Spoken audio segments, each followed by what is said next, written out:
54 AC का साल मतलब वेस्टेरोस के इतिहास का और खास करके हाउस टारगेरियन के इतिहास का एक भयानक साल रहा। टारगेरियंस के घर में सबसे पहले तो इस साल वेस्टेरोस के इतिहास की सबसे बड़ी चोरी यानी कि ड्रैगन एग्स की चोरी हुई थी। बट देन आगे 54 एसी के इस साल में अलग अलग भयानक हादसों की लाइन ही लग गई और इस साल कई सारे प्रोमिनेंट लोगों की मौतें हुई और इसीलिए तो इस 54 एसी के साल को ईयर ऑफ स्ट्रेंजर भी कहा जाता है। इस साल वेस्टेरोस में स्ट्रेंजर घुमा था और उसने कई सारे जाने ली थी। इस साल के शुरुआत में वेस्टेरोस का स्ट्रेंजर यानी कि वेस्टेरोस का यमराज सबसे पहले तो हाई सेप्टन को ही उठा ले गया और उनके मरने के वजह से एक अलग ही पॉलिटिकल गेम शुरू हुआ और आज के इस वीडियो में हम उसी ओल्ड टाउन के पूरे पॉलिटिकल गेम को समझेंगे। तो दोस्तों हमने चैप्टर 29 में देखा था कि कैसे इसी हाई सेप्टन ने सेप्टन बार्थ के आइकॉनिक प्रेजेंटेशन को अच्छे से सुना और वेस्टेरोस के सबसे important law doctrine of exceptionalism को एक्सेप्ट किया था और इसी लॉ की वजह से टारगेरियन भाई बहन एक दूसरे के साथ में शादी कर सकते थे।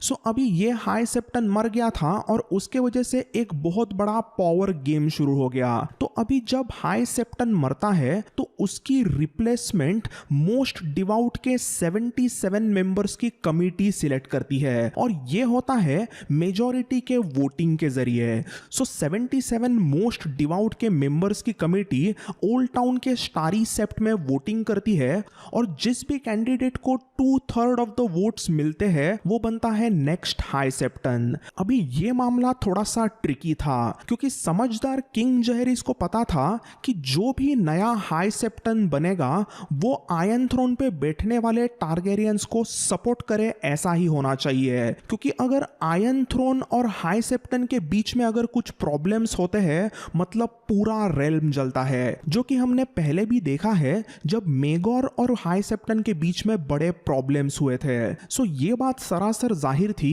कि जो भी नया हाई सेप्टन सिलेक्ट होके आएगा वो 100% टारगेरियन को सपोर्ट करने वाला डॉक्ट्रिन ऑफ एक्सेप्शनलिज्म को सपोर्ट करने वाला हाई सेप्टन चाहिए। कोई भी एरा गेरा बंदा ऐसे ही हाई सेप्टन नहीं बनना चाहिए जो टारगेरियंस के खिलाफ बात करे। बट होता उल्टा ही है। इसी में बहुत बड़ा प्रॉब्लम जहरिस के सामने आता है। सो ये प्रॉब्लम आता है एक्सपीरियंस सेप्टन मैथियस के रूप में। तो दोस्तों रिमेंबर दिस सेप्टन मैथियस। तो गाइज अगर आपको पता ना हो तो let me tell you guys again, ये सेप्टन मैथियस मतलब एकदम ही खड़ूस बुढ़ा है जो टारगेरियंस को बहुत टाइम से बहुत हेट करते आया। उसे ये टारगेरियंस के भाई बहन का शादी वाला जो मामला है वो उसके नजर में बहुत बड़ा पाप था और उसने इसीलिए जहरिस और एलिसन के शादी में बड़े बड़े प्रॉब्लम्स क्रिएट कर दिए थे। उसने अपने पावर का जितना इस्तेमाल हो सके किया था और उसने एलिसन और जहरिस की शादी रोकने की कोशिश की थी। बट हुआ क्या, अगर आपने वो पुराने वाले चैप्टर्स देखे होंगे तो आपको पता होगा कि इस सेप्टन मैथियस का बहुत ही गंदा इंसल्ट किया गया और उसे किंग्स लैंडिंग से भगाया गया। किंग्स लैंडिंग से हकालने के बाद में ये सेप्टन मैथियस वैसे ओल्ड टाउन में अभी काफी अच्छे पोजीशन पे था और उसकी इतनी पावर तो जरूर बढ़ गई थी कि वो अगर इलेक्शन में खड़ा रहता है तो वो जीत भी सकता है और ये चीज किंग जहरिस और क्वीन एलिसन के लिए बहुत बड़ा प्रॉब्लम बन सकती है, क्योंकि अगर सेप्टन मैथियस हाई सेप्टन बनते हैं तो प्रॉब्लम्स ही प्रॉब्लम्स जरूर आएंगे। क्या पता सेप्टन मैथियस हाई सेप्टन के बनने के बाद में डॉक्ट्रिन ऑफ एक्सेप्शनलिज्म को भी हटा दे। सो ये एक बहुत ही पेचीदा मामला हो गया था। जैसे ही ओल्ड टाउन से रेवन आता है कि हाई सेप्टन मर गए हैं, उसी दिन शाम को किंग जहरिस के स्मॉल काउंसिल की रेड कीप में मीटिंग होती है। यहाँ पर किंग जहरिस सीधा मीटिंग में बता देता है कि हाई सेप्टन मरे हैं तो अभी हमें कुछ ना कुछ क्विक डिसीजन लेने पड़ेंगे और एक ऐसा हाई सेप्टन चुन के आना चाहिए जो हमें सपोर्ट करे। सो सीधा मीटिंग के शुरुआत में ही जहरिस ने बोल दिया कि सेप्टन बार्थ आप क्यों नहीं हाई सेप्टन बनते हो, मैं आपको सपोर्ट करूंगा करूंगा तो आप हाई सेप्टन जरूर बन पाओगे। जैसे ही ये बात सेप्टन बार्थ ने सुनी, उन्हें बहुत जहरीस पे गुस्सा आता है। वो लिटरली मीटिंग में ही राजा को मुंह पे कहता है कि मैं बिल्कुल भी हाई सेप्टन नहीं बनूंगा। अभी ऐसे डायरेक्टली स्मॉल काउंसिल में सबके सामने राजा को मुंह पे मना करना बाकी लोगों के लिए वैसे डिफिकल्ट हो सकता है, बट सेप्टन बार्थ और जहेरिस काफी पुराने दोस्त रहे थे। सो सेप्टन बार्थ ने यहाँ पे सीधा कह दिया कि मैं हाई सेप्टन बनने के लिए बिल्कुल नहीं जाऊंगा, क्योंकि किंग्स लैंडिंग ही मेरा अभी घर है और आपको सपोर्ट करना, आपकी और एलिसन की सेवा करना, यही मेरा अभी के लिए धर्म है। तो let me serve you your grace, ऐसा कह के सेप्टन बार्थ बैठ गए। बट उन्होंने राजा को मना तो कर ही दिया था।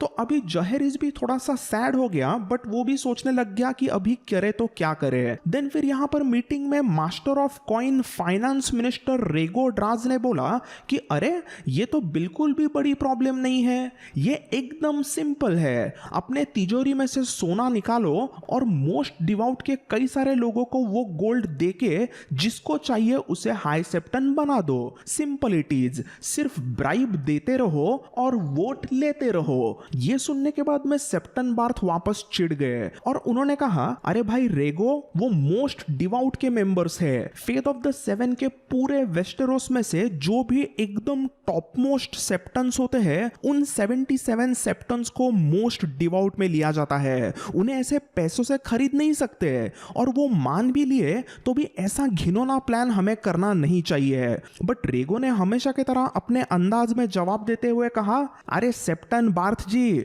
पैसे से क्या नहीं होता। इन मोस्ट डिवाउट वालों के जेब में अगर मैं सोना ठूसूंगा ना, तो वो मुझे खुद को हाई सेप्टन बना देंगे। हमेशा की तरह रेगो के इन बातों के वजह से स्मॉल काउंसिल में सब लोग हंस बैठते हैं। बट रेगो के इन जोक्स का इस बार क्वीन एलिसन पर कोई भी असर नहीं होता। रेगो ने कोई भी जोक मारा तो सबसे पहले तो क्वीन एलिसन ही हंसती थी, बट इस बार वो थोड़ी सी अकड़ के बैठी थी, क्योंकि क्वीन एलिसन खुद भी फेथ ऑफ द सेवन की एक अच्छी भक्त रही थी, और ऐसा मोस्ट डिवाउट के धर्मगुरुओं के साथ में मजाक उसे भी पसंद नहीं आता। तो क्वीन एलिसन गुस्से में हाथ पकड़ के बैठी है, ये देख के सब लोग शांत हो जाते हैं। तो अभी करे तो क्या करे, सब लोग सोच में पड़ते हैं। बट इतने में surprisingly Lord Commander of City Watch Karl Corbray खड़े होकर किंग जहेरिस और क्वीन एलिसन को देखते हुए कहते हैं कि योर ग्रेस, आप दोनों को भी ओल्ड टाउन अभी के अभी जल्द से जल्द जाना होगा, क्योंकि जब भी हाई सेप्टन मरता है तब राजा को वहां पे ओल्ड टाउन में जाना चाहिए, ऐसा एक रॉयल प्रोटोकॉल है। सो आपको जो भी मोस्ट डिवाउट का पॉलिटिक्स खेलना है, आपको जिसे भी हाई सेप्टन बनाना है, वो यहां बैठ के नहीं हो सकता। इसके लिए आपको ओल्ड टाउन में जाना ही पड़ेगा। अगर आपको मथियस के खिलाफ में कोई भी पॉलिटिकल गेम खेलना है तो वो आप किंग्स लैंडिंग में बैठ के नहीं खेल सकते। Time is of the essence your grace. तो आप जल्द से जल्द डिसाइड कीजिए और आप जल्द से जल्द ओल्ड टाउन जाइए। So Lord Commander of City Watch Karl Corbray मतलब किंग्स लैंडिंग के police commissioner. So King's Landing में जो भी क्रिमिनल्स के रिलेटेड प्रॉब्लम्स वगैरह शुरू रहते हैं, उन्हीं चीजों को वो हमेशा इन स्मॉल काउंसिल मीटिंग्स में बताते रहते हैं। बट आज तो उन्होंने एक बहुत ही अच्छी सलाह किंग और क्वीन को दे दी। सो आप समझ सकते होंगे कि जहेरिस का स्मॉल काउंसिल कितना टैलेंटेड था। इस काउंसिल के सभी मेंबर्स वैसे काफी ऑलराउंडर थे, और इसीलिए तो किंग जहेरिस के स्मॉल काउंसिल को सभी टारगेरियन किंग्स के स्मॉल काउंसिल्स में से one of the best small council कहा जाता है। सो अभी यहाँ पे सर कार्ल कॉर्ब्रे ने ये सजेशन दिया और सेप्टन बार्थ और क्वीन एलिसन क्विकली अग्री करते हैं। तो वहां पे डिसाइड हो जाता है कि किंग एंड क्वीन दोनों क्विकली अगले ही दिन ओल्ड टाउन जाएंगे। इसके बाद में Master of Ships Manfred Redwyne suggestion देते हैं कि अगर आप दोनों को जल्द से जल्द जाना है तो मुझे पता है कि आप वर्मीथॉर और सिल्वर विंग पे बैठ के जाओगे, but let me suggest you your grace कि आप अपने दोनों किंग्स गार्ड और क्वींस गार्ड को भी लेके जाओ। मतलब योर ग्रेस किंग जहेरिस, मेरा सजेशन तो यही रहेगा कि आप अपने Kings guard sir Geoffrey Doggett को लेके जाइए और क्वीन एलिसन प्लीज आप अपने क्वींस गार्ड जॉनक्विल ड्रेक को भी ले जाइए। सो लॉर्ड मैनफ्रेड के ऐसे सजेशन के बाद में लॉर्ड एल्बिन मैसी भी यहाँ पे सजेशन देते हैं कि योर ग्रेस ओल्ड टाउन में आपको कई लोग वैसे पसंद नहीं करते, सो आपको वहां पे पॉलिटिकल गेम थोड़ा सा ध्यान से खेलना होगा। Lord of old town Donnell Hightower थोड़े से शातिर और गरम दिमाग वाले बंदे हैं, उन पे ज्यादा भरोसा मत करना, but let me tell you कि आपको उनकी मदद जरूरी है। सो योर ग्रेस आप दोनों भी लॉर्ड डोनेल हाईटावर के साथ में अच्छे से रिलेशन बना लीजिए। सो ये बात जैसे ही लॉर्ड एल्बिन मैसी यहाँ पे कहते हैं, बाकी सब लोग भी स्मॉल काउंसिल के मीटिंग के मेंबर्स उनके हाँ में हाँ मिलाते हैं। सो लॉर्ड डोनेल हाईटावर के साथ में अच्छा रिलेशन बिल्ड करना ये एक बहुत ही इंपॉर्टेंट चीज जहेरिस और एलिसन के लिए होने वाली थी। सो अगले ही दिन सुबह सुबह किंग जहेरिस और स्कारलेट शैडो जॉनक्विल ड्रेक ऐसे दोनों वर्मीथॉर पे बैठ के, और दूसरे तरफ क्वीन एलिसन और सर जॉफ्री डॉगेट ये दोनों सिल्वर विंग पर बैठ के ऐसे एक जोड़ी बनाकर दोनों ड्रैगन्स हवा में उड़ते हैं और वो निकलते हैं ओल्ड टाउन की तरफ। अभी किंग्स लैंडिंग से वैसे ओल्ड टाउन काफी दूर था, तो वो एक ही फ्लाइट में ओल्ड टाउन तक तो नहीं जा सकते थे, इसीलिए दोनों ड्रैगन्स ओल्ड टाउन में जाते जाते पहले बिटर ब्रिज में रुकते हैं और फिर वो हाई गार्डन में भी स्टॉप लेते हैं, क्योंकि ओल्ड टाउन वैसे बहुत ही दूर था।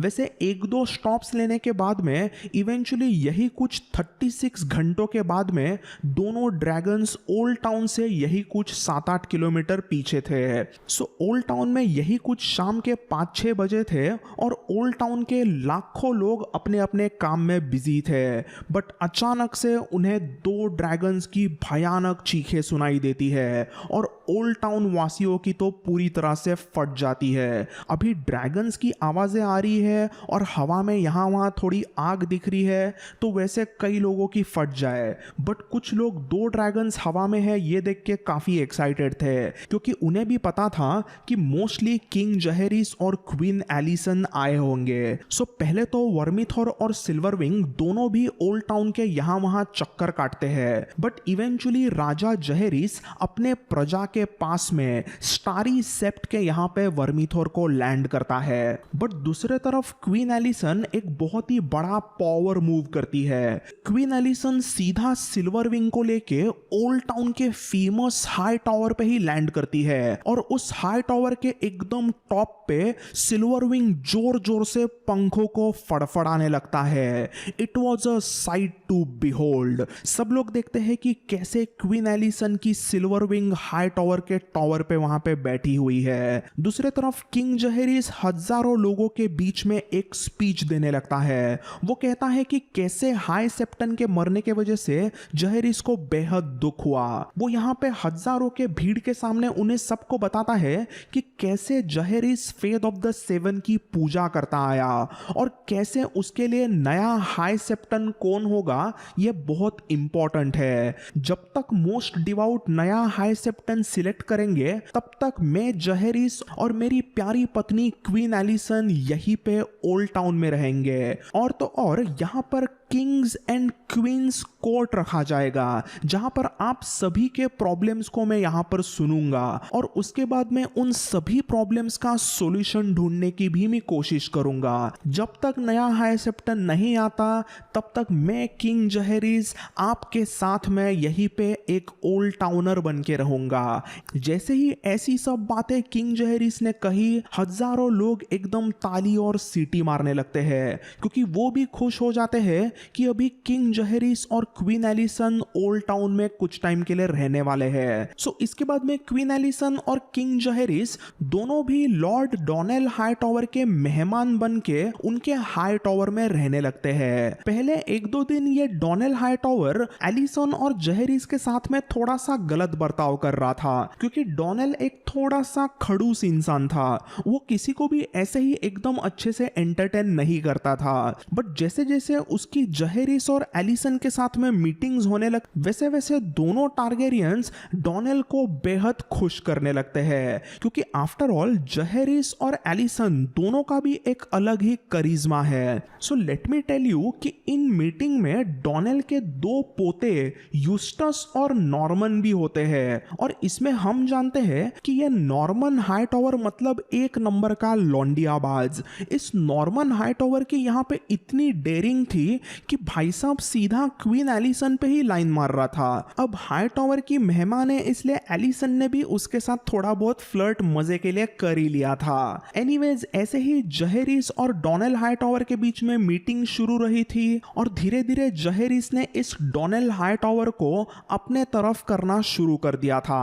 पहले तो लॉर्ड डोनेल हाइटॉवर ने सीधा कह दिया कि मेरा एक कजिन मोस्ट डिवाउट है और मैं चाहता हूं कि मेरा वो कजिन ही हाई सेप्टन बने। यहां पर डोनेल हाइटॉवर किंग जहेरिस को यकीन दिलाते हैं कि उनका ये जो हाई सेप्टन वाला कैंडिडेट है वो कभी भी टारगेरियंस के खिलाफ नहीं जाएगा। बट जहेरिस का उसके खिलाफ एक अलग प्रपोजल था। किंग जहेरिस चाहता था कि कोई सेप्टन एल्फिन हाई सेप्टन बने। तो गाइज आपको ये सेप्टन एल्फिन याद है? If you don't remember let me tell you. तो दोस्तों ये सेप्टन एल्फिन एक्चुअली 7 स्पीकर्स में से एक सेप्टन रहे थे। तो ये वही सेप्टन थे जो 7 स्पीकर्स में शामिल थे, और ये 7 स्पीकर्स वगैरह कौन है ये जानना है तो आपको ये पुराना चैप्टर देखना पड़ेगा, इसमें मैं अभी ज्यादा नहीं पढ़ूंगा। तो एनीवेज ये सेप्टन एल्फिन हमेशा से ही जहेरिस और एलिसन के सपोर्टर रहे थे, और इसीलिए जहेरिस, एलिसन और पूरे स्मॉल काउंसिल ने डिसाइड किया था कि ये सेप्टन एल्फिन जहेरिस के लिए बेस्ट कैंडिडेट होंगे। तो जहेरिस यहाँ पर एक सबसे इंपॉर्टेंट मीटिंग में डोनेल को बताता है कि मैं चाहता हूं कि अभी का हाई सेप्टन सेप्टन एल्फिन बने, बट सेप्टन एल्फिन वैसे बूढ़े हैं, अगर कुछ सालों में उनका देहांत होता है तो मैं आपके भाई, आपके जो कजिन है उनको ही हाई सेप्टन बनने के लिए सपोर्ट करूंगा। जब डोनेल ये बात सुनता है तब वो कुछ टाइम के लिए सोचकर इस डील को मंजूर करते हैं। तो ये डिसाइड हो गया था कि आयरन थ्रोन के टारगेरियंस और ओल्ड टाउन के हाई टॉवर्स सेप्टन एल्फिन को सपोर्ट करने वाले हैं, और इसी के साथ साथ सेप्टन एल्फिन वर्सेस सेप्टन मथियस ऐसा एक बहुत बड़ा election for the post of High Septon शुरू हो गया। कुछ ही टाइम के बाद में 77 अलग अलग मोस्ट डिवाउट के मेंबर्स ने 4 अलग अलग बैलेट्स में अलग अलग दिनों पर वोटिंग की, और इवेंचुअली वोटिंग के बाद में 7वें दिन पर नया हाई सेप्टन सिलेक्ट किया गया, एंड दैट वाज सेप्टन एल्फिन। जैसे ही सेप्टन मथियस को पता चला कि वो हार गए हैं, वो वापस बहुत गुस्सा होते हैं और वो लिटरली ओल्ड टाउन को छोड़ के वहां से अपने गांव वापस चले जाते हैं। उन्हें उनकी हार बर्दाश्त ही नहीं होती। सो गाइज एक तरीके से यहाँ पर टारगेरियंस और हाई टॉवर्स ने एक अलग सी अंडर द टेबल सेटिंग की थी, और उन्होंने अपने खुद के अपने पसंदीदा हाई सेप्टन को सिलेक्ट करवाया था। तो अभी ये जो सिलेक्ट हुए हाई सेप्टन थे, यानी कि सेप्टन एल्फिन जो थे, वो वोटिंग के समय पर एक्चुअली ओल्ड टाउन में मौजूद ही नहीं थे। नए से सिलेक्ट हुए हाई सेप्टन एल्फिन जब सिलेक्शन हुआ था तभी वो एक्चुअली एशफोर्ड में थे, तो उन्हें एशफोर्ड से ओल्ड टाउन में आने में यही कुछ 10 से 15 दिन लगने वाले थे। तो उतने अगले 2 हफ्तों में जहेरिस वर्मीथॉर पे बैठ के बेंडालोन 3 टावर्स और हनी होल्ड में जाके आता है, और एक बार वो आर्बर में भी जाता है जहां पे उसने दुनिया की सबसे बेस्ट वाइन वगैरह पी के मजे किए। जब जहेरिस अकेले मौज मस्ती कर रहा था तभी क्वीन एलिसन ओल्ड टाउन में ही रही थी। क्वीन एलिसन वहां पे ओल्ड टाउन में रहते रहते वहां पे वो औरतों के लिए बनाए गए कम्युनिटी सेंटर्स, मदर हाउसेस में काम किया। क्वीन एलिसन ने ओल्ड टाउन के कई सारे अलग अलग जगहों पर डोनेशंस दी, और सबसे खास बात तो ये रही कि क्वीन एलिसन यहाँ पर रेला से भी मिलती है, जो कि रेना और एगोन द अनक्राउन की बेटी थी और प्रिंसेस एरिया की ट्विन सिस्टर थी।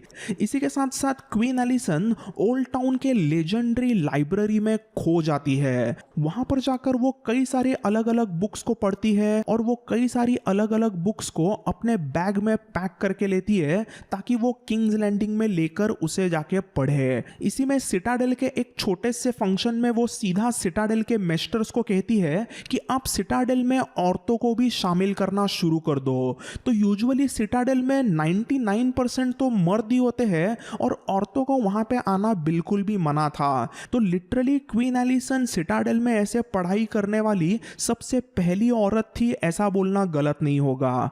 तो क्वीन एलिसन सिटाडेल के फंक्शन में यही सब कुछ बताती है कि जैसे कि मुझे पढ़ाई में दिलचस्पी है, वैसे ही वेस्टेरोस के कई सारे लड़कियों को भी पढ़ाई में दिलचस्पी हो सकती है। अभी मैं क्वीन हूं इसलिए आपने मुझे यहां पर आने दिया, बट मैं ऐसा चाहती हूं कि आप इसी तरह से बाकी औरतों को भी सिटाडेल के दरवाजे खोल दो। अभी इसी वजह से तो क्वीन एलिसन को वेस्टेरोस का फेमिनिस्ट आइकॉन कहा जाता है। तो दोस्तों यही कुछ 20 दिनों के बाद में फाइनली सेप्टन एल्फिन स्टारी सेप्ट में पहुंच जाते हैं और एक सेरेमनी में उनको ऑफिशियली हाई सेप्टन बनाया जाता है। सो जैसे ही सब लोग नए हाई सेप्टन एल्फिन और जहेरिस और एलिसन के नारे लगाने लगते हैं, तभी वहां पर वर्मीथॉर और सिल्वरविंग बाहर जोर जोर से आग फेंकने लगते हैं। तो दोस्तों इस तरह से क्वीन एलिसन और किंग जहेरिस ने वेस्टेरोस के बिगेस्ट सिटी का दिल जीत लिया। खास करके क्वीन एलिसन ने सभी मेस्टर्स का दिल जीत लिया था और सभी मेस्टर्स ने उसे एक उपाधि दी, and that was the Good Queen. So इस मीटिंग के बाद में कोई भी क्वीन एलिसन को सिर्फ क्वीन एलिसन कह ही नहीं सकता था, उसे सब लोग कहते थे द गुड क्वीन एलिसन। तो दोस्तों आज के इस थोड़े से पॉलिटिकल गेम वाले चैप्टर 35 में बस इतना ही। I will see you all in the next one. Bye and take care.